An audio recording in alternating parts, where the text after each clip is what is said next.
दर्शक बंधु स्वागत करुच्चे वर्तमान एक नवा अपडेट को नहीं जहाँकि सुभद्रा योजना को लेकिन आउ एक बड़ खबर सामना को आसी जहाँकि देखंतु गड़िला सुभद्रा रथ आज रथर मध्य शुभारंभ हो जाइए आई दिन में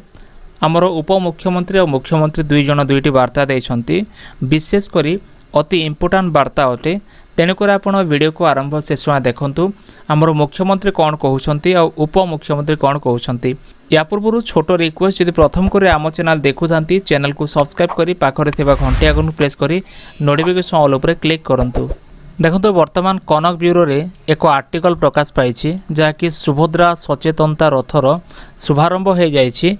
भुवनेश्वर गांधी मार्गरू आरंभ करिकी ए रथटा प्रत्येक गाँ एवं सहर को जीव जहाँकि पताका देखाए कि शुभारंभ कले मुख्यमंत्री उपमुख्यमंत्री एवं सारा राज्य रे रथटा जीव और गाँ एवं सहर रे प्रत्येक माँ मानू सचेतन करिवो सेमानकु बुझेइबो सेप्टेम्बर 16 तारिख जाए ए रथ गड़िबो और 17 तारिख रे प्रथम किस्ती मध्य प्रति माँ को अकाउंट को आसीबो कारण से दिन होछि आमर प्रधानमंत्री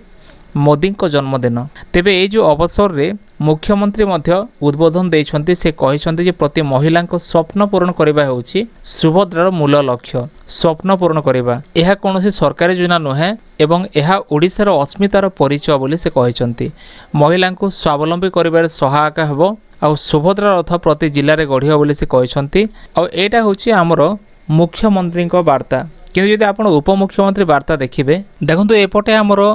उपमुख्यमंत्री प्रभाती परिडा कहते शेष हिताधिकारी जाए सुभद्रा पंजीकरण रहिबो माने सुभद्रा पंजीकरण समय सीमा को लेकिन से गोटे वार्ता देते जेपरिक ये जो पंजीकरण को लेकिन सारा राज्य रे जेते जनसेवा केन्द्र किंबा मो सेवा केन्द्र अच्छी प्रबल भिड़ देखा मिलूँ एपरिक अधिकांश जगार दला चकटा मध्य माने एभली परिस्थिति आसीगलानी लोक दला चकटा हेबा उपरे अछंती तांको उपरे केही काहा उपरे माड़ी बसुछंती आ एहारी भितर उपमुख्यमंत्री प्रभाती परिडा कहछंती जे शेष हिताधिकारी जे पर्यंत न सरिबो बा न आसीबो से पर्यंत सुभद्रार पंजीकरण चलिबो ए विषयटा से कहछंती शेष हिताधिकारी माने के देखंतु जदि आपनको जदि वर्तमान 18 वर्ष होइछि आगामी दिन रे 19 वर्ष 20 वर्ष 21 येतेल आपण 21 वर्ष हो आप एप्लाय करें पूर्वर आप 20 वर्ष थिले वर्तमान 21 वर्ष हो जाइए मनकर यही हिताधिकारी ऑलरेडी हो जाइए पूर्वर जो मैंने थिले तांकर है नहीं तो कौन हम आर वर्ष किंबा किछि मास पर तांकर योग्यता आसीजिव 59 वर्ष जो मैंने अच्छा से 60 पूरी जीव से कटिजे तो एमती जदि आम देखा यहाँ शेष हेनी तार लास्ट डेट किछि भी ना लोक तुच्छाटे भिड़ करुँच तेणुक फ्रेंड्स आप निश्चय ए विषय को ध्यान दिंतु लास्ट डेट के समस्ते मध्य जानी ना जिते महिला माने आवेदन करुँच किंबा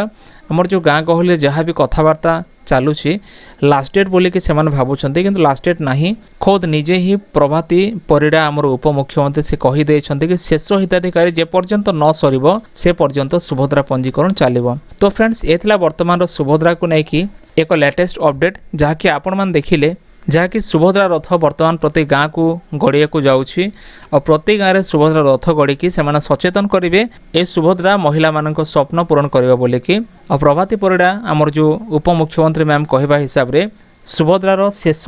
डेट बा लास्ट डेट आउ नाही जे पर्यंत सुभद्रा रे योग्य महिला मानक आवेदन शेष न हुए से पर्यंत शेष होब ना माने लगातार जारी रहिबो। तो फ्रेंड्स एथिला वर्तमान एक छोट अपडेट जदि वीडियो भल तो वीडियो को लाइक करंतु चैनल को सब्सक्राइब करनथिले एबे सब्सक्राइब करी पाखरे थिबा घंटी आइकन को दबाई रखंतु। देखा नेक्स्ट वीडियो रे धन्यवाद।